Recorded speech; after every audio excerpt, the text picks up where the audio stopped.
고린도후서 1장 21절부터 보겠습니다. 고린도후서 1장 21절부터 봅니다. 우리를 너희와 함께 그리스도 안에서 굳건하게 하시고 우리에게 기름을 부으신 이는 하나님이시니 또한 우리에게 인치신 보증으로 우리 마음에 성령을 주셨느니라. 내가 내 목숨을 걸고 하나님을 불러 증언하시게 하노니 내가 다시 고린도에 가지 아니한 것은 너희를 아끼려 함이라. 우리가 너희 믿음을 주관하려는 것이 아니요 오직 너희 기쁨을 돕는 자가 되려 함이니 이는 너희가 믿음에 섰음이라. 아멘.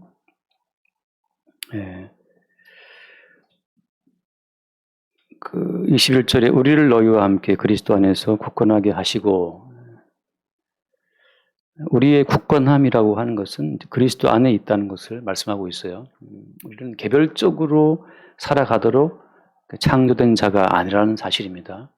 우리는 개별화된 존재로 하나님이 지으신 것이 아니고 처음부터 하나님의 형상과 모양대로 우리를 지었잖아요. 그 뜻은 뭐라고 했습니까?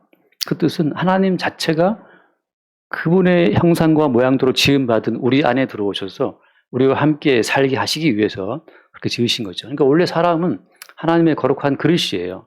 사도 바울이 말씀하신 것처럼 관여 넘겨보면 나와요. 4장 7절에 고린도후서 4장 7절에 그런 표현을 하고 있습니다. 4장 7절 우리가 이 보배를 질그릇에 가졌으니 이는 심히 큰 능력은 하나님께 있고 우리에게 있지 아니함을 알게 하려 함이라. 우리가 이 보배를 질그릇이라는 것은 우리를 말하잖아요. 그러니까 우리 자체가 하나님의 질그릇입니다. 하나님의 형상과 모양대로 우리를 지으신 것은 하나님 자체가 우리 속에 들어오시기 위해서. 하나님 자체가 우리 속에 들어오시진 않죠. 그리스도 예수께서 우리 가운데 오셨다가 지금 성령으로 우리 가운데 오셨는데, 아무튼 뒤에 말씀드리겠지만 우리는 개별화된 존재가 아니고 하나님께서 우리 안에 들어오셔서 우리와 함께 살아가시기 위해서 지음받은 존재라고 하는 거죠. 그러니까 우리가 아이들을 키울 때 개별적인 존재로 아이들을 키우면 방금 박수사님 기도하신 내용처럼 우리 자아가 그냥 단단해져서 나밖에 모르는 사람이 돼요. 모든 인간은 다 개별적인 존재가 아니고 하나님의 형상과 모양대로 지음받은 하나님의 그릇이라고 하는 거죠. 여기서 이제 하나의 허상이 뭐냐 하면 우리 인간의 선악과를 먹었잖아요. 선악과를 먹은 그 다음부터는 우리가 개별적인 주체의식이 우리 속에 들어왔습니다. 그러니까 선과 악을 판단하는 주체로서 자기를 인식하게 되면서부터 이 몸은 내 몸이고 이 집은 내 집이고 이 돈은 내 돈이고 이 젊음은 내 젊음이고 내 청춘이고 그 나라고 하는 개념이 들어왔다고 하는 거죠. 선악과를 먹기 전에는 그 나라고 하는 개념이 없어요. 내가 내 몸을 보고 벗었네 입었네 그런 판단이 없다는 거죠. 그러니까 입든 벗든 내가 나를 판단할 수 있는 주체의식이 없다 보니까 오직 판단하시는 분은 주님이라. 주님께서 벗겨놓은 대로 살아가면 되는데 선악과를 먹은 그 다음부터는 내가 나를 바라보고 벗었네. 또 내가 나를 바라보고 돈이 없네. 굶어 죽겠네. 내 노릇 누가 책임을 지나부터 해서 내가 내 인생을 계속 관찰하고 뭐가 부족함을 느끼고 그걸 스스로 채우려고 하는 그런 시도에 들어간다고 하는 거죠. 그러니까 엄밀히 말하면 우리가 갖고 있는 자아의식이라고 하는 것은 마귀가 우리 가운데 왔을 때부터 생겨난 겁니다. 그러니까 우리의 자아의식은 마귀와 우리가 하나 되었을 때 나타나는 하나의 파생 상품 같은 거예요. 전기가 들어와서 스위치를 켜면 불이 켜지는 것처럼 마귀가 우리에게 들어오는 순간 우리에게는 자아의식이 쫙 발현되는 겁니다. 그러니까 자아의식의 발현, 자아의식이 드러난다고 하는 것은 마귀가 우리 가운데 들어와 있다는 하나의 증상이에요, 증상. 바이러스가 들어오면 기침 나고 콧물 나고 열 나는 것처럼 마귀가 들어오면 우리 가운데 계속 내 거 그 자아의식이 생긴다고 하는 거죠. 그것이 하나의 허상이라고 하는 겁니다. 그러니까 그리스도 예수께서 십자가에 못 박혀 죽으실 때 우리에게 보여주신 건 뭡니까? 한번 말씀 봐요. 빌립보서 2장에 예수님께서 보이신 것은 온통 자아의식으로 충만한 우리 인간 세계에 예수님이 들어오실 때에는 이런 마음으로 왔다고 하는 거죠. 빌립보서 2장 5절 말씀. 빌립보 2장 5절 너희 안에 이 마음을 품으라. 곧 그리스도 예수의 마음이니 그는 근본 하나님의 본체시나 하나님과 동등됨을 취할 것으로 여기지 아니하시고 빌립보 2장 그다음에 7절 오히려 자기를 비워 종의 형체를 가지사 사람들과 같이 되셨고 8절 함께 봅시다. 사람의 모양으로 나타나사 자기를 낮추시고 죽기까지 복종하셨으니 그 십자가에 죽으심이라. 여기에 지금 예수 그리스도는 하나님과 본체시고 동등되신 분이지만 그 자기에 대한 자아의식 자체가 없다는 거죠. 그것이 그 7절 말씀에 7절에 뭐라고 되어 있습니까? 2장 7절에 오히려 자기를 비웠다라고 하잖아요. 자기를 비웠다. 자기로서 자기를 보는 그 의식 자체를 주님이 다 버리신 겁니다. 내가 누군데, 내 누군지 아니? 내가 하얼빈 뭐 장첸이야, 내가 지오디야, 뭐 이런 그 내가 누구라고 하는 그 자아 의식이 그게 마귀로부터 온 것인데 예수님께서는 지금 내가 누구냐라고 하는 그 자기 자신을 다 비웠다고 하는 거죠. 사람이 왜 고통을 받는 겁니까? 사람이 고통받는 것은 자아 의식 때문에 고통을 받는 거예요. 내가 누구인지에 대한 의식이 나를 너무나에게 압박하기 때문에 평생 거기에 사람이 눌려 살아가는 겁니다. 내가 누구이고 나의 나됨을 내가 지켜야 된다라고 하는, 나는 이런 사람이니까 이런 인생을 살아야 된다라고 하는 그 나의 나됨을 지키려고 하는 그 부담감이 그게 수고하고 무거운 짐을 지게 하는 거죠. 꼭 돈을 많이 벌어서 꼭 성공 출세를 해서 꼭 무슨 배지를 달아야 됩니까? 근데 한번 돌아보세요. 돈을 많이 번 재벌들은 행복합니까? 가끔 TV에 나오는 성공한 연예인들은 다 행복한가요? 그 자살하는 연예인들은 회사를 왜 하는 거겠어요? 무슨 카페를 만들어서 뭐 갑자기 전국의 카페 프랜차이즈를 뭐 몇백 개를 세웠다는 그 누구죠? 그 있죠. 그럼 그 사람도 자살했잖아요. 30대 후반인가 초반에 그 많은 돈을 벌 성공했다가 그 남들이 생각하는 그 자아의 모습, 내가 추구하는 그 자아의 모습을 이루면 행복한가요? 그게 마귀가 주는 허상이라고 하는 거죠. 결국은 나이 들면 늙고 꼬부라지고 병들어 죽을 것을 우리가 만들고 싶은 그 자아의 모습은 끝내 우리 손에 잡히지 않습니다. 내가 되고 싶은 그 자아의 어떤 미래의 그 상상하는 이미지는 끝내 우리가 잡을 수 없어요. 가보면 또 한 걸음 다가가면 뒤걸음 물러나는 그 노랫말처럼 잠깐 도망가 버리죠. 예수님께서는 자기를 비웠다. 그래서 오늘 예수님께서 오신 것은 우리가 품고 있는 그 모든 자아의식이 허상임을 알게 하시고 그 자아의식을 그걸 두드러 깨려 오신 거예요. 어떤 식으로? 어떤 식으로 깨뜨리는 겁니까? 우리의 모든 삶 자체가 그게 애초부터 어때요? 애초부터 하나님께서 계획하신 그 계획을 위해서 만들어졌다는 사실을 알게 하시는 거죠. 하나님께서 우리를 지을 때 본래의 목적이 뭐였습니까? 본래의 목적은 아까 처음 말씀드린 것처럼 하나님의 형상과 모양대로. 그런데 그 하나님 형상과 모양이라고 하는 것이 참 애매한 말이죠. 왜? 하나님을 본 사람이 아무도 없으니까. 사람의 형상은 분명히 있잖아요. 아침에 나오는데 개 한 마리가 그 개 주인이 산책을 시키는데 멋진 노란색 우비를 개한테 입혔는데 아이고 특이하더라고. 그래서 그 강아지가 그 노란색 우비를 입고 쫄래쫄래 이제 가면서 이게 전봇대 오줌 한번 싸고 또 막 가고 하는 거예요. 그런데 참 주인이 개를 사랑하나 보다. 딱 보면 우비를 입었지만 개인 줄 알죠. 개의 형상과 모양은 우리가 알고 있으니까. 딱 보면 사람인 줄 알지. 두 다리를 걷고 있으니까. 개가 두 다리를 걷지는 않잖아요. 잠깐은 설지 모르지만. 근데 하나님께서는 형상이 없어요. 모양이 없어요.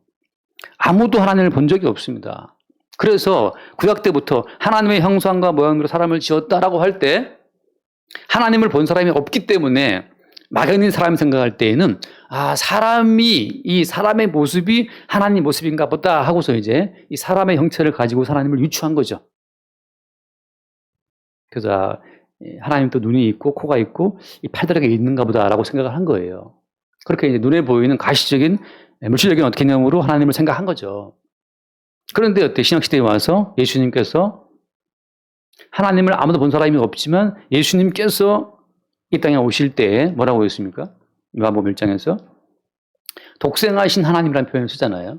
그 예수님이 이 땅에 오심으로써 하나님은 저런 분이구나라고 하는 하나님의 형상과 모양이라고 하는 그 유일한 아무튼 그 유일하게 하나님이 보이지 않지만 보이는 식으로 자기를 표현한 유일한 그 표현체가 그게 예수님이에요.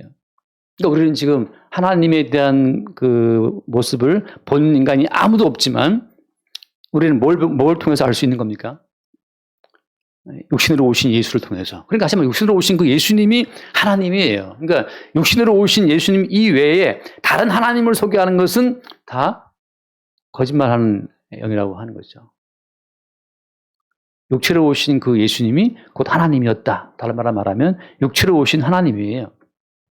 다른 말로 말하면 어떤 말인가요, 이제?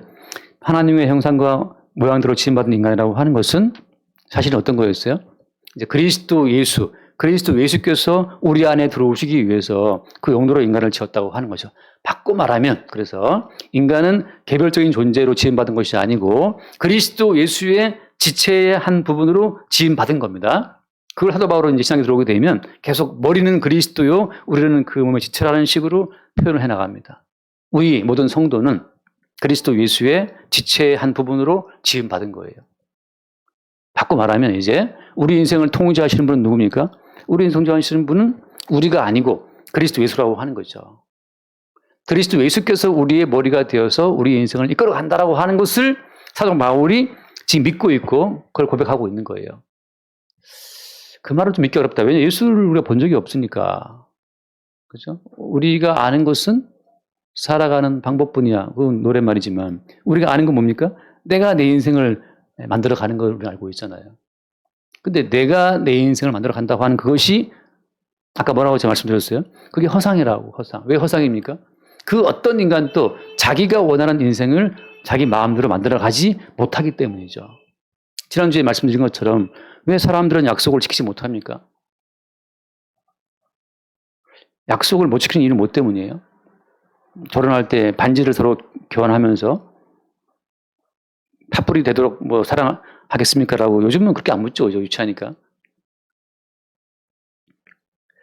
사랑의 서약을 하고 사랑의 반지를 서로 끼워주고 동사무소 가서 그 혼인신고까지 했는데 왜 깨지는 거죠? 뭐 때문에? 왜 약속을 어기는 겁니까? 세상이 우리가 세상의 주인이 아니기 때문이잖아요. 세상의 주인이 인간이 아니기 때문에. 이 세상이 우리가 주인이었다면 마음대로 할 수 있겠지만 세상이 그렇게 우리 뜻대로 되지 않아요. 왜? 세상이 우리 것이 아니니까. 이렇게 말랑말랑하게 세상이 돌아가지 않는다는 말이죠. 그래서 전주에 드린 말씀처럼 세상은 하나님과 예수님 그 두 분 사이에 맺으신 그 약속을 펼치고 이루기 위해서 만들어진 공간이에요. 우리의 꿈을 펼치기 위해 만들어진 공간이 아니죠. 내 꿈을 펼쳐라 하게 노래를 불러도 세상은 우리 꿈을 펼치도록 준비된 공간이 아닙니다. 네 꿈만 있냐? 내 꿈도 있지. 꿈과 꿈의 부딪힘 속에서 누구의 꿈은 깨지는 거죠. 삼성, LG 대기업 시험 보는데 나도 대기업 들어가고 싶지.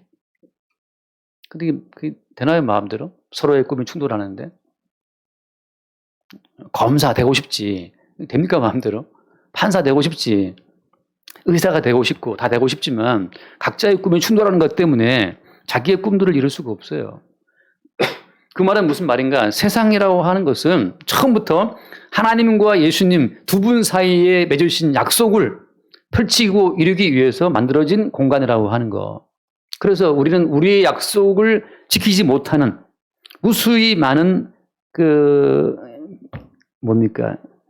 지켜지지 않는 약속들 있잖아요. 그걸 보면서 우리를 뭘 생각해야 되냐 하면 세상은 내 약속, 내 꿈을 내가 맺은 타인과 약속을 이루기 위해서 있는 곳이 아니고 하나님이 자기 약속이죠. 하나님의 자기 맹세죠. 하나님과 예수님 사이에 맺으신 그 맹세를 이루기 위해서 만들어진 공간이라는 사실을 그때 우리는 보는 거죠. 왜? 어떤 인간도 자기의 꿈을 이루는 인간은 한 명도 없습니다. 왜? 처음부터 세상이 그렇게 만들어진 것이 아니기 때문에. 처음부터 세상은 우리의 꿈을 펼치고 이루라고 만들어진 곳이 아니기 때문에 여러분 그 사실을 안다면 스스로 나와 맺었던 약속을 내가 못 지키는 것 때문에 너무 괴로워하지 마세요. 작심삼일이라고 하는 것은 당연한 거죠. 왜? 우리의 삶 자체가 하나님 약속을 이루기 위한 어떤 도구로 우리가 지어진 거지 내 꿈과 내 맹세를 이루기 위해서 지어진 세상이 아니기 때문에. 그래서 우리는 처음부터 지으신 그대로 하나님의 형상과 모양대로 예수 그리스도와 하나 되는 삶을 위해서 우리가 만들어진 거예요. 따라서 지금 우리는 개체적으로 존재하는 다양한 모습으로 보이지만 사실은 머리이신 그리스도 예수의 그 통제 속에 있다는 것을 믿고 우리의 인생을 주께 맡기는 겁니다. 가끔 어떤 분이 질문할 때마다 그 삼위일체를 자꾸 묻는 분이 있어요. 제가 생각할 때 삼위일체 교리는 정말 제가 볼 때는 쓸데없는 교리입니다. 그거를 제가 거의 한 1년 반 동안 공부를 했는데 할 때는 정말 아는 것 같아요. 라틴어와 영어를 충동을 해서 그렇게 공부를 해도 다 이해를 할 수 있죠. 그래서 삼위일체를 안다고 구원받습니까? 되지도 않는 거를 자꾸 이렇게 가르치려고 그러는데 제가 말하는 가장 쉬운 삼위일체의 교리는 이거예요. 한번 들어보세요. 삼위일체의 교리는 아니지만 빗대서 말하는 겁니다. 자, 예수님이 머리고 우리가 그의 지체라고 할 것 같으면 우리가 아는 지체는 머리에 붙어 있어야 지체잖아요. 머리에 붙어 있어야. 머리에 붙어 있어 각자 이 몸이 한 덩어리가 돼 있어야지 지체지. 팔 따로 손 따로 다 이렇게 제가 잘 때 잠을 잘 때 팔 빼서 저기 던져놓고 심장 빼서 저기 던져놓고 잘 때 다리를 저기다 던져놓고 머리만 딱 침대에 누워 잔다면 얼마나 괴기스럽습니까? 한 몸이라고 하는 건 붙어 있어야 한 몸이잖아요. 근데 예수가 머리고 우리의 지체라? 붙어 있습니까, 우리가? 안 붙어 있는데 어떻게 한 몸이냐? 하나님께서 아담을 잠들게 하시고 갈빗대를 뽑아가지고서 갈빗대로 누구를 만들었어요? 하와를 만들었지 않습니까? 하와를. 갈비탕 끓여먹는 게 아니라 그 하와를 만들었는데 그리고 그 하와를 보고 아담이 무슨 말을 했어요? 내 뼈 중에 뼈고 살 중에 살이라 말을 한단 말이죠. 그러니까 하와는 아담이 봤을 때 밖에 있는 저기 있는 내 살이고 내 뼈고 내 피예요.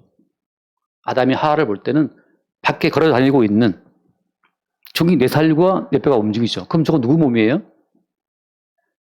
아담의 몸이죠. 밖에 있지만 아담의 몸이죠. 같은 성분으로 지어졌기 때문에. 단지 아담과 하와는 아직 그리스도 예수가 오시기 전이기 때문에 머리는 달라요. 각자. 생각이 달라. 어쨌든 간에 하와는 미혹을 받아서 선악과를 먹었고 남편을 줬지 않습니까? 거기서 보이는 그림은 뭐냐? 그림이라고 하는 것은 아담의 살과 뼈로 지어진 하와가 바깥에 있어도 한 몸인 것처럼 이제 신학에 들어오면 그건 뭐가 진리입니까? 그리스도 예수의 살과 피로 지음받은 성도들은 그리스도 예수의 살과 피로 새롭게 빚어진 새로운 피조물들은 각자 따로 있지만 70억이 있다 하더라도 그리스도 예수와 한 몸이에요. 예수께서 우리를 바라보시고 저기에 내 살과 내 피가 있네 라고 말씀하시는 그들이 성도인 거죠. 삼위일체는 뭐냐? 하나님과 예수님이 같은 성분이에요. 그냥 하늘에 있거나 땅에 있거나 같은 성분이야. 아담이 여기 있을 때 비록 하와에게 좋은 옷을 입히지 못하고 말이죠. 옷 한 벌 못 해주고 뭐 그렇게 해서 한다 하더라도 아담이 봤을 때 하와는 한 몸이죠. 한 몸. 하나님께서 예수를 이 땅에 내려보내서 육신을 입고 이 땅에 내려보냈을 때에는 하나님은 하늘에 계시고 예수가 땅에 있다 하더라도 같은 성분이기 때문에 같은 본질이기 때문에 예수님은 하나님과 한 분이에요. 많은 분들이 묻기를 아니 하나님은 하늘에 계시고 예수는 못 밖에 죽고 있는데 그때 예수가 말씀하시기를 아버지여 나를 왜 버리시나이까 라고 했지 않냐 말이지. 어떻게 한 몸이면 예수가 하늘에 계신 아버지를 보고 나를 버리시나이까? 라고 할 수 있냐 말이죠. 이거 두 개잖아요, 두 개. 참 위치한 질문이죠. 여러분, 제가 한 말씀 이해됐습니까? 제가 빨리빨리 말해서. 예수님이 분명히 나와 아버지는 하나라. 이렇게 말씀했어요, 요한복음에서. 말씀했는데, 또 딴 데 말하기에는 또 아버지여 나를 버리시나이까 했단 말이지. 그럼 이거 예수님과 아버지는 따라 둘 아니야? 밖에 있어도 내 살과 내 뼈로 지어진 저 마누라가 나와 같은 몸인 것처럼 지금 우리 남편과 마누라 말하는 게 아닙니다. 지금 우리 남편과 아내는 선악과를 이미 드신 분들이기 때문에 선악과를 먹기 전 상태는 아담이 하와를 봤을 때 한 몸을 인지했지만 먹은 그 다음부터는 그게 다 사라졌어요. 이제는 각자가 주체가 되어 있기 때문에 남편은 남편 따로, 아내 따로, 잠자면 타인, 회사 가면 타인, 잊어버려요. 아내가 죽어도 남편 모릅니다. 선악과 먹기 전에, 타락하기 전에. 그리스도 예수와 그의 몸된 교회가 이루어질 하나의 한 몸됨을 보여주기 모형으로 잠깐 존재했다고 하는 거예요.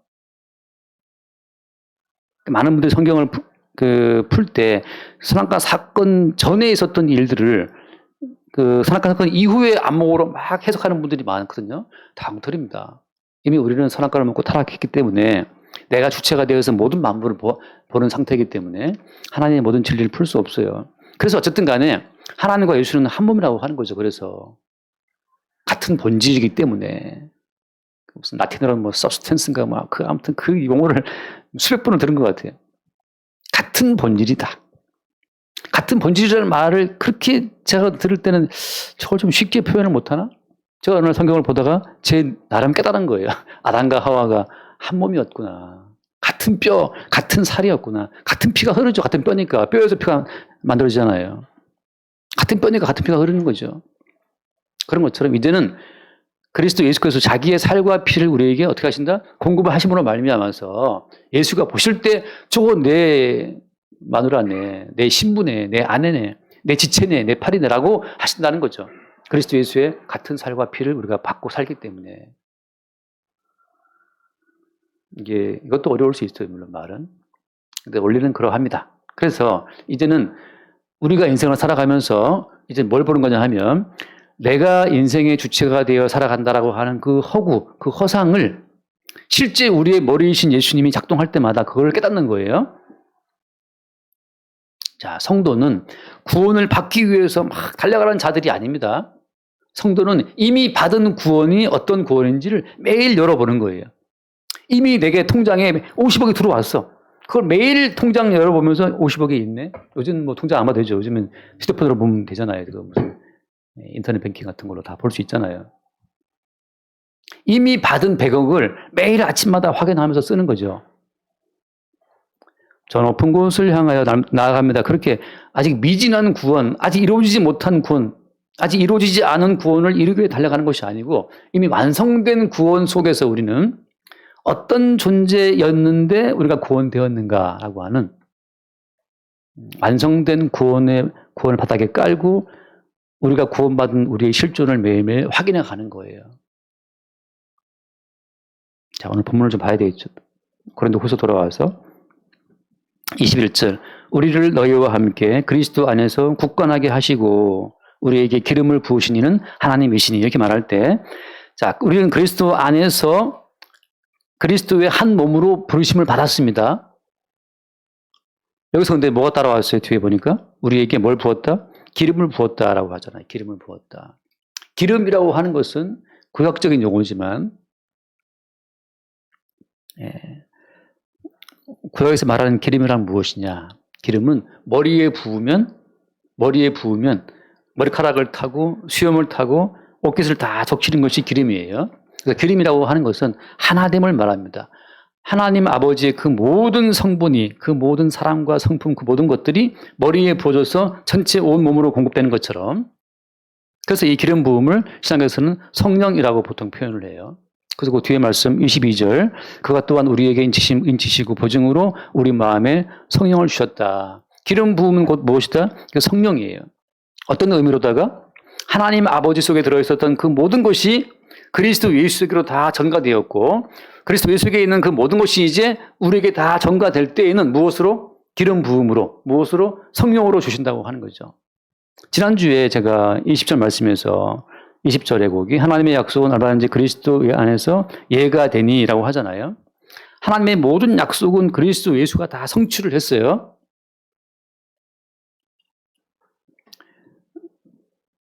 주은이 아빠가 주은이한테 주은아 내 아빠 말 잘 들어보면 내가 10,000원 줄게 했단 말이에요. 정말 주은이가 그렇게 뭐 한바닥 썼어. 뭐 숙제를 했단 말이죠. 그래서 이걸 했으니까 이제 아빠 했어. 10,000원 내놔. 그래서 이제 아빠가 10,000원 줬어요. 그러면 이제 그 10,000원을 줄게라고 하는 그 아버지의 약속은 주은이가 이거를 다 성취를 다 완성했기 때문에 이제 그 10,000원의 복이 가잖아요. 10,000원의 행복이 갔단 말이죠. 10,000원의 행복이 갔어요.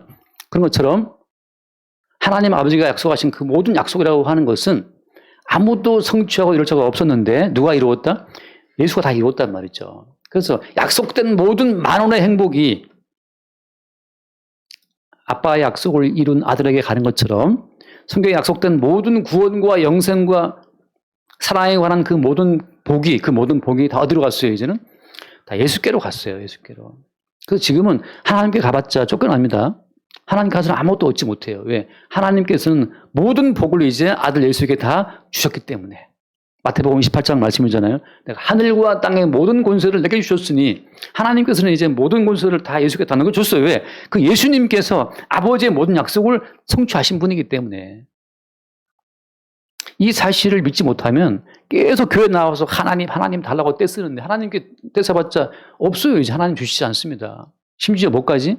이제는 심판하는 권세까지 다 줬어요. 아들에게, 예수님께로.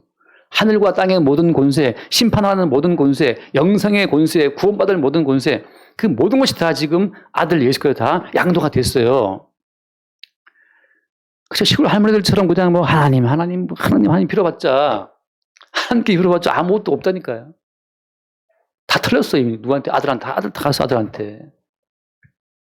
지난주에 어떤 분 만났는데, 그분이 저기 경기도 그쪽에 아파트가 하나 있었거든요.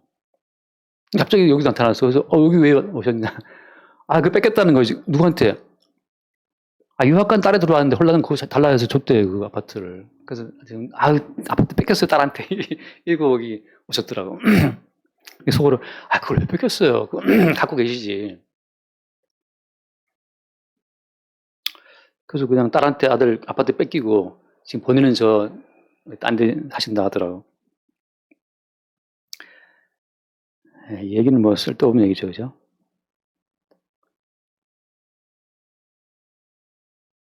무슨 말이냐? 하나님께서는 이제 모든 복을, 모든 생명, 모든 천국과 그 모든 것을 다 어디에게로? 그 약속을 예하고 이루신, 하나님이 말씀하신 그 모든 약속을 예하고 이루신 예수께로 모든 복을 다 넘겨주셨다. 이제 예수님이 그걸 갖고 계세요. 근데 예수님께서 받으신 그 모든 복, 십자가에 못 박혀 죽으시고 사흘 만에 부활하심으로써 이제 그 모든 복을 수령하시기 위해서 하늘로 올라가셨고, 하늘을 올라가셔서 이제 하나님 보좌 우편이라는 말은 무슨 말인가? 하나님의 모든 복을 그대로 그대로 양도받는 자리가 우편 자리예요. 세자의 자리 굳이 말하자면. 그래서 하나님께서는 이제 하나님 보좌 우편에 계신 아들 예수님에게로 모든 복을 다 다 넘겼어요. 그리고 이제 예수님께서는 하나님 보좌 우편에서 자기 신부들에게, 자기 자녀들에게, 자기 백성들에게 본인이 얻은 그 복을 공급을 하시는 거예요. 어떻게? 기름 부음처럼. 머리에 부어진 기름이 수염을 타고 옷깃을 적시는 것처럼 이제 그리스도 예수에게 부어진 그 모든 축복이 기름 부음, 성령을 통해서 우리 가운데 주어지고 공급된다고 하는 겁니다. 이게 말하자면 삼위일체의 어떤 작동 같은 거예요. 그래서 그리스도 안에서 굳건하게 하시고 우리에게 기름을 부으시는 하나님이시니 그가 또한 우리에게 인치신 보증으로 뭘 주셨다? 우리에게 성령을 주셨다. 그래서 우리에게 매일 그 머리이신 그리스도 예수로부터 우리에게 기름 부음이 부어지는 것처럼 성령의 역사가 매일 우리 가운데 주어짐으로써 예수님이 받으신 그 모든 구원과 생명의 모든 축복이 우리 가운데 매일 공급이 되는 겁니다. 자, 여기에서 그 다음 말씀 봅시다. 23절. 내가 내 목숨을 걸고 하나님을 불러 증언하시게 하노니 내가 다시 고린도에 가지 아니한 것은 너희를 아끼려 함이라. 제가 전에 드린 말씀처럼 사도 바울이 고린도 교회에 가겠다 하고 약속하고 나서 가지를 못했어요. 근데 왜 사도 바울이 고린도 교회에 가지 않았을까에 대한 그 여러 가지 추측이 학자들 사이에 너무 많기 때문에 정확치가 않아요. 그래서 그건 통각. 그건 뭐라도 됩니다. 오늘 말씀이 나와 있기 때문에. 뭐라고 했습니까, 여기? 다시 내가 고린도에 가지 아니한 것은 뭐 때문이다? 너희를 아끼려 함이다. 어떤 점에서 아끼는 것이냐? 24절 우리가 너희 믿음을 주관하려는 것이 아니요 오직 너희 기쁨을 돕는 자가 되려 함이니 이는 너희가 믿음에 섰습니다. 다시 말해서 사도 바울은 굉장히 어떻게 보면 다혈질적이고 성격이 급한 사람이기 때문에 고린도 교회 꼬라지를 보니까 열불나서 못 견디겠어요. 그래서 고린도 전서를 쓰면서 호되게 막 책망하죠. 너희 교회에 이딴 짓이 있단 말이냐 하고 이제 막 야단치는 글을 쓰고 혼내켰어요. 여전히 사도 바울이 지금 마음 자체가 아직 뜨거워서 지금 가서 혼내키고 싶어. 가서 이것들을 다 한번 어떻게 야단을 쳐야 된다고 이제 그런 상태였는데 그때 바울이 뭘 아냐 하면 기름 부음을 통해서 우리가 너희 믿음을 주관하려는 것이 아니다 이 말씀처럼 사도가 뭘 안 겁니까? 지금 사도의 어떤 그 지금 성질 머리로 지금 고린도 교회를 어떻게 해보려고 하는 그 사도의 어떤 그 주관하는 자세를 그때 바울이 깨달은 거죠. 성경을 통해서. 저도 성도들을 볼 때 때로는 할 말이 많이 있겠죠, 그죠? 할 말은 많으나 줄일 수도 있겠고. 사도 바울이 얼마나 성격이 급한 사람인지 아시죠? 바나바하고 싸워 헤어질 때.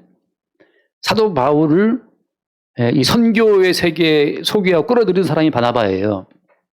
워낙에 바울이 악랄하게 교회를 핍박했기 때문에 바울은 다 치를 떨고 있는 마당인데 바나바라고 하는 그 성품 좋은 사도가 그 바울을 소개하고 바울이 그렇게 악랄한 사람이었지만 은혜 가운데 바뀌었다라고 해서 예루살렘 교회에 그 바울을 소개하고 선교하는 그 모든 일에 그 바울을 끌어들여 가지고서 그 껄끄러웠던 모든 관계를 풀어줬던 굉장히 부드러운 사람이에요. 어떻게 보면 사도 바울을 그리스도인들의 세계에 끌어준 어떤 인도자가 바나바였는데 그 바나바하고도 격렬하게 싸워서 헤어졌어요. 그 마가 데려가는 문제로 그 앞에 나와 있는 말씀이지만 어쨌든 그렇게 이 사도 바울이 성격이 아주 불같은 사람이기 때문에 고린도 교회를 향한 그 불같은 성정으로 이제 야단을 치고 쫓아가고 싶었는데 주님께서 막으신 거죠. 그때 알았어요. 아, 내가 지금 고린도 교회 이 성도들의 믿음을 내가 주관하려고 했었다는 사실을 안 거죠. 바울이 고린도에 가지 않은 이유에 대한 썰들이 많지만 제가 다 필요 없고 이 한마디 말씀으로 족합니다. 사도의 불같은 그 성정으로 고린도 교회 사람들을 주관하고 싶었던 그 어떤 그 태도에 대해서 주님께서 제동을 거신 거죠. 왜? 저들에게 믿음을 주신 분은 사도 바울 네가 아니고 주님이라는 사실을 말씀하고 있는 거예요. 머리는 누구예요? 머리는 그리스도죠. 그리스도께서 고린도 교회 성도들에게 은혜를 주셨고 속죄의 은총을 베풀어 주신 것이지 바울이 못 박혔어요, 십자가에? 아니잖아요. 그 아무리 부모가 자식을 사랑한다 하더라도 자식을 위해 부모가 못 박혀서 십자가에 못 박혀서 자식의 모든 죄를 대속했습니까? 그냥 태어났으니까 기르는 거죠. 또 어때 또 키우다 보니까 또 기르는 성 때문에 또 그냥 예뻐하는 거고. 아니 안 낳는데 안 생겼는데 처음부터 막 그냥 그렇게 그림을 그려서 이런 딸을 낳을 거야, 이런 아들을 낳을 거야. 다 계획 세워서 낳은 거 아니잖아요. 내가 낳고 싶은 아들은 IQ 345, 키 189, 근육질, 몸매, 피부는 백옥같이 흰 피부에다가 이렇게 다 우리가 계획 세우고 나왔습니까? 나 보니까 좀 실망스럽지만 자꾸 보니까 또 이쁘고, 그죠? 또 약간 그 기른 정, 키운 정이 또 있잖아요. 그래서 이뻐하는 거지. 나도 안 키우면 또 별로 정도 안 생긴다면. 그래요. 미국에서 그 아이 바뀐 경우 있지 않습니까? 바뀌었어요. 바뀌었는데 불구하고, 바뀌어서 친부 알았지만 서로 아이들이 안 간대요. 지금의 어머법 좋다. 오랫동안 키웠으니까. 사도 바울은 지금 머리신 주님 대신 본인이 머리 역할을 하려고 막 그냥 불처럼 달려가고 싶었는데 주님께서 컷 자꾸 제동 거시면서 네가 저들을 위해서 십자가에 피 흘렸냐 말이죠. 그래서 사도 바울이 깨달은 거죠. 내가 저들의 믿음을 통제하는 것이 아니라는 사실을.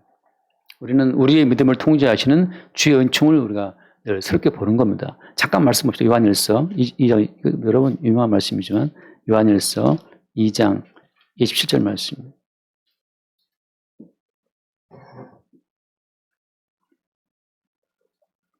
2장 27절 너희는 주께 받은 바 기름 부음이 너희 안에 거하나니 아무도 너희를 가르칠 필요가 없고 오직 그의 기름 부음이 모든 것을 너희에게 가르치며 또 참되고 거짓이 없으니 너희를 가르치신 그대로 주 안에 거하라. 자, 무엇이 너희 속에 있다? 주께 받은 바 기름 부음. 자, 기름 부음은 뭐라고요? 하나님께서 모든 약속의 성취를 이루신 예수께 모든 복을 부으시고 하나님 보좌 우편에서 예수께서 우리 가운데 모든 복을 부으실 때는 기름 부음으로 부으신단 말이죠. 그 기름 부음이 그 성령의 역사하심이 우리 가운데 거하기 때문에 아무도 너희를 가르칠 필요가 없다. 그 기름 부음이 너희를 가르친다. 그것이 참되다라고 말씀하고 있어요. 그럼 또 여기서 또 그러면 목사님도 왜 뭐 맨날 가르치고 있습니까? 목사님 성경부터 맨날 올리고 설교 왜 하고 앉아 있습니까? 기름 부음이 가르치면 됐지. 그럼 기름 부음의 요소 가운데 뭐가 포함되어 있어요? 기름 부음의 요소 가운데 거기에 은사가 포함되어 있어요. 은사가. 기름 부음이 그냥 막 콩기름처럼 오는 것이 아니고 그 기름 부음의 양상이 뭐냐? 너희 가운데 사도와 선지자와 보험자를 하는 자와 목사와 교사를 주셨다. 이게 다 은사예요. 기름 부음의 한 양상이 그것이 목사와 교사인 거죠. 제가 말씀을 증거하는 것은 잘났다고 떠드는 것이 아니고 기름 부음이 그리스도 예수의 기름 부음이 저를 거쳐서 여러분에게 전달되는 거예요. 자, 그러면 아니 가짜 목사도 많은데 어떻게 분별할 수 있느냐? 여러분 기름 부음의 출처는 어디라고 했어요? 출처는 하나님의 모든 권세가 예수께로 이양되었고 예수님께서 받으신 그 모든 축복이 우리 가운데 기름으로 공급되는데 그렇다면 어때요? 그렇다면 근데 어떤 목사가 말씀을 증거할 때 그 목사의 가르침이 기름 부음의 그 은사의 한 부분이라면은 어떤 현상이 나타나야 정상이겠습니까? 그 목사의 가르침이 어때야 정상이겠어요? 기름 부음의 출처가 주님이니까 그 목사나 교사나 사도나 복음전하는 자나 그들의 모든 메시지가 그 말씀을 통해서 기름 부음의 출처가 되신 예수 그리스도가 증거되면 그것은 기름 부음으로 주어진 은사가 맞겠죠. 강단에서 목사가 그리스도 예수 이외에 다른 말을 하면 쫓아내야 됩니다. 그래서 이 말은 제가 개념의 말 아니고 성경을 보면 왜 그런 거짓 교사를 용납하느냐라는 책망이 나와요. 왜 그걸 듣고 앉아있냐 말이죠. 그리스도 예수 이외에 어떤 그리스도에도 이것도 중요하죠. 어떤 그리스도가 나와야 되는 겁니까? 이 모든 은혜의 출처는 못 박혀 죽으신 예수 그리스도이기 때문에 못 박혀 죽으신 예수 그리스도가 안 나온다면 그건 다 가짜 교사고 거짓 그리스도예요. 못 박혀 죽으신 예수 그리스도의 그 죽으심만 내가 알기로 작성했다는 말을 하잖아요. 사도 바울이 앞에 2장에서. 그런 것처럼 그래서 여러분 기름 부음의 한 양태가 목사와 교사니까 어느 때든지 간에 목사에게 뭘 물을 수 있고 목사의 어떤 지도를 받을 수가 있지만 단지 어때요? 그 목사가 그리스도 예수, 못 박혀 죽으신 예수님 이외에 다른 말을 한다면 그냥 제가 사기치고 있구나라고서 조용히 끊고 떠나가면 됩니다. 떠나가는 배처럼 떠나가셔야죠. 자, 잠깐 말씀 봅시다. 그래서 고린도전서 예를 들어서 12장 봅시다. 12장 고린도서 12장 4절부터 볼게요. 4절부터 얼른 잠깐 봅시다.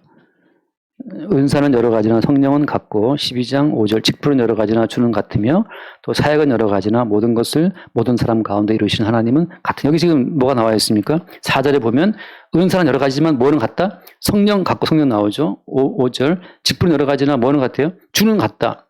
6절 또 사역은 여러 가지만 다 이루시는 분은 누구시다? 하나님이다.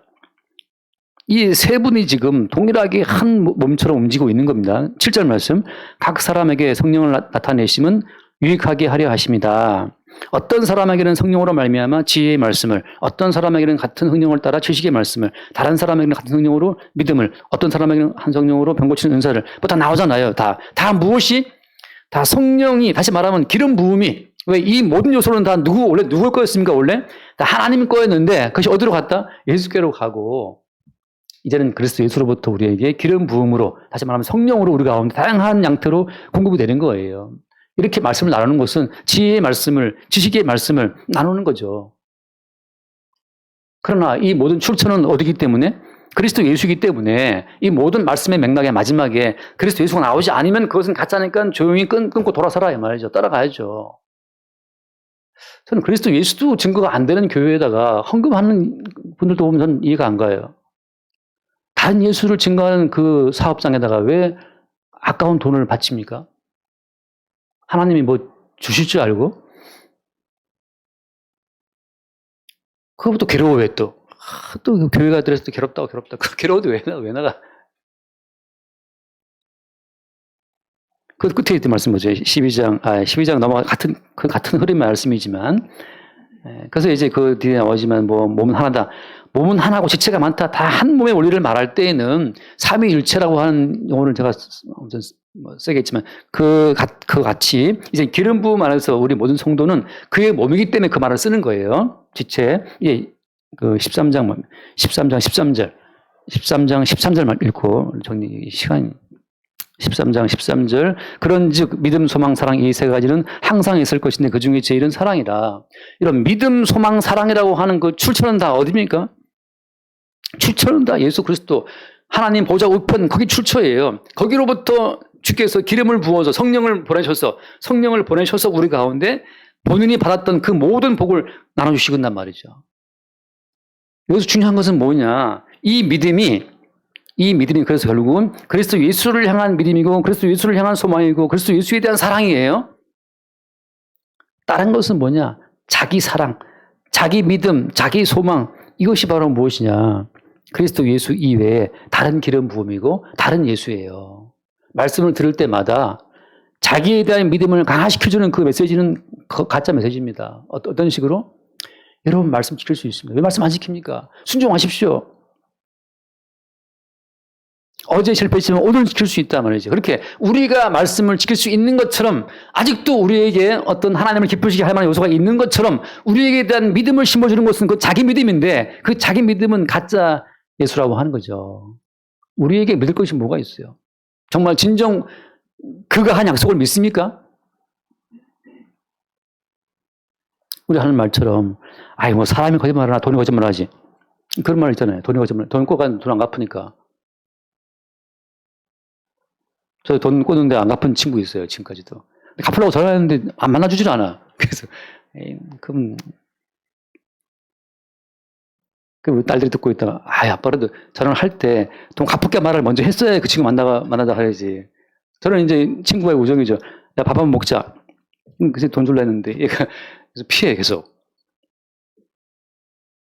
아마 그 친구 생각은 이제 가나라 목사가 돈 뜯으러 오나 보다 해서 이제 피하는 것 같아. 개인적인 이제 생각이죠. 근데 여러분, 우리에게 믿을 만한 구석이 있나요, 진정? 본인이 본인에게 약속한 거 다 이룹니까, 우리가? 성경은 우리 모두가 그냥 죄인 중에 괴수임을 증거하시기 때문에 우리는 화장실 갈 때 마음 다른 날도 다르기 때문에 우리 자체도 믿지 못해요. 근데 무슨 우리에게 말씀을 듣고 지키고 거룩해져라. 무슨 성화의 구원이 있겠습니까, 우리에게? 성화 될까요, 우리가? 정말 거룩해 되나요? 함정 집사님 진짜 어릴 때부터 지금 봤을 때, 본인이 봤을 때, 얼마큼 거룩해졌어요? 어릴 때부터 지금 거룩한 정도가 이렇게 계속 쫙 이렇게 올라갑니까? 얼마나 거룩해졌을까요? 좀 낮았죠? 내 속에 얼마나 더 많은 혈기가 있는가를 보죠, 우리는. 내 속에 얼마나 더 사악함이 있는가를 보죠. 내가 얼마나 돈을 사랑하는지를 보죠. 살아가면 살아갈수록. 더 어릴 때는 정말 그 가게 갈 때 우리 저희 집 슈퍼를 했는데 그날 이렇게 저도 기억이 안 나요. 지폐로 코를 풀고 이렇게 던졌다는 그 어머니가 보고 나서 야, 이 돈을 왜 내가 콧물 나와서 그때 어머니가 이 한심한 놈아 이 돈이 얼마나 귀한 돈인데 그렇게 돈 가치를 모르고 제가 살던 정말 순백의 청년이 학생이었어요. 지금 지나가다가 반짝거리면서도 돈인가 가서 봐요. 유심히 봐요. 돈을 사랑하는 그 어떤 그 본질이 더 드러나고 있는 거죠. 이런 믿음, 소망, 사랑하는 것은 우리에 대한 믿음, 우리에 대한 소망, 앞으로는 좋아지겠지. 안 좋아집니다. 주께 달려 있어요. 자기 사랑밖에 몰라. 믿음, 소망, 사랑, 제일 사랑인데 그 중에 제일 큰 사랑은 내 사랑이야. 나만 사랑해. 다 납다 꿇어. 나만 추앙해. 다 갖다 바쳐 나한테. 이게 다른 교회 나와서 예수도 나를 위해서 믿어. 교회 나와서 기도도 나를 위해서 해. 그 자기를 위한 믿음, 소망, 사랑은 다 가짜, 거짓말이죠. 네, 끝으로 하나만 읽고 마칩시다. 이상하지 않지? 항상 패턴이 뻔한 이름. 히브리서 10장 말씀 잠깐 보자. 히브리서 10장 10절 말씀. 이거만 제가 말씀을 드리고 싶어요. 히브리 10장 10절. 이 뜻을 따라 예수 그리스도의 몸을 단번에 들이심으로 말미암아 우리가 거룩함을 얻었노라. 여러분, 성도는 구원 받으려고 쫓아가는 존재가 아니고, 성도는 거룩해지려고 달려가는 존재가 아니고, 이미 그리스도 예수의 거룩이 우리의 거룩이 된 존재예요. 그리스도 예수의 그 모든 믿음이 우리의 믿음이 되었고, 그의 살이 우리의 살이 되었고, 그의 피가 우리의 피가 되었기 때문에 우리는 하나님 나라에 들어갈 수가 있는 거죠. 개별적으로 이 몸을 노력해서 바꾸고 가서 어떤 체인징해서 간다? 그게 아니라는 거죠. 이미 단번에 거룩해 된 그 거룩의 실상을 이제 매일매일 거룩지 못한 우리의 실존을 통해서 확인하며 살아가는 것이 성도의 인생이에요. 다시 말씀드립니다. 이미 완성된 구원의 은총을 이 도저히 구원받지 못하고 죽어 마땅한 우리의 실존을 매일매일 발견하면서 그 완벽한 은혜의 가치를 매일 새롭게 알아가고 찬송하는 그 인생이 성도의 인생이라고 하는 거죠. 이 초라하고 누추한 우리의 실존을 계속 바꿔서 발전시켜서 ip세에 있는 바람에 막 괴로워하면서 그렇게 성화되어 가는 것이 아니고, 이미 완성된 구원, 하나님 보시기에 이미 너 거룩하네. 왜 나는 거룩합니까? 네 속에 예수의 살이 있고 예수의 피가 있어. 너는 거룩. 합격. 끝이에요. 그리스도 예수의 이름으로 구원받는 거죠. 그 이미 그리스도 예수의 이름으로 완성된, 그리스도 예수의 이름으로 주어지는 그 모든 거룩의 그 은총을 거룩지 못한 우리의 실천을 통해서 매일 확인해 가면서 얼마나 그 완성된 은총이 큰 것인지를 매일 알아가는 그 과정이 성도의 인생입니다. 예수의 은혜가 뭐 이만큼 하겠어요? 제가 늘 드린 비유처럼 100억이 왔다고 치면 지금 주은이가 100억 가치를 알겠습니까? 10,000원 주면 그냥 좋죠. 올라가는데 10만 원 줘야 되나? 지금 10,000원 좋아하지만 100억이 뭔지를 몰라요. 저도 사실 100억이 뭔지를 모르는데. 마트 가서 1+5 나오면 그거 사는 재미로 사는 사람이 100억 가치를 알겠단 말이죠. 애들이 오늘 왜 이거예요? 그러고 이유 없어. 1+1이니까. 100억이 어떤 건지 알겠단 말이죠.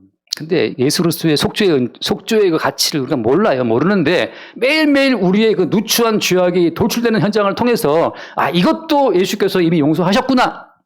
우리는 평생 돌출되는 우리의 그 죄악된 속성을 보면서 그 죄까지 용서하신, 이미 완료해 놓으신 그 예수의 은총을 발견하는 거죠.